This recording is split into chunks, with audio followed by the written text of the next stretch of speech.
శ్రీ మహావిష్ణువు దశావతారములలో పరశురామావతారము 6వది.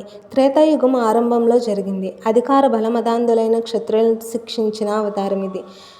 జమదగ్ని రేణుకాదేవిల పుత్రుడు భార్గవరాముడు.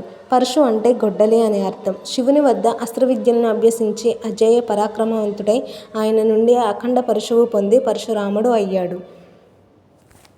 క్షత్రియ అహంకారాన్ని, దుష్టత్వాన్ని అణిచివేయడానికి ఈ భూమిపై క్షత్రియ రాజులతో యుద్ధం చేసి ధర్మాన్ని పునరుద్ధరించిన చిరంజీవిగా ప్రసిద్ధి చెందాడు.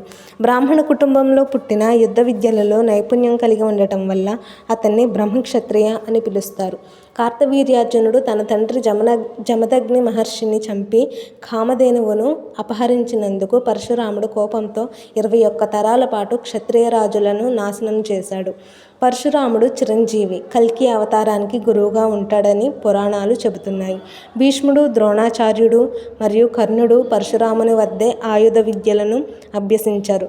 క్షత్రియ సంహారం తర్వాత తన పాపాల నుండి విముక్తి పొందడానికి యజ్ఞం చేసి తన వద్ద ఉన్న భూమిని బ్రాహ్మణులకు దానం చేసి స్వయంగా సముద్రాన్ని వెనక్కి తగ్గేలా చేసి కేరళ మరియు కొంకణ్ తీర ప్రాంతాలను సృష్టించాడని పురాణాలు చెబుతున్నాయి. కేరళలో తిరువనంతపురం దగ్గర తిరువళ్ళంలో కరమణ నది ఒడ్డున ఒక పురాతనమైన పరశురామ మందిరం ఉంది. ఇది 2000 సంవత్సరం నాటిదంటారు. ఇక్కడ పితృదేవతలను పూజించడం ఆచారం. భూమినంతటిని కశ్యపునకు దానమిచ్చిన తరువాత పరశురామునికి తపస్సు చేసుకోవడానికి చోటు లేదు.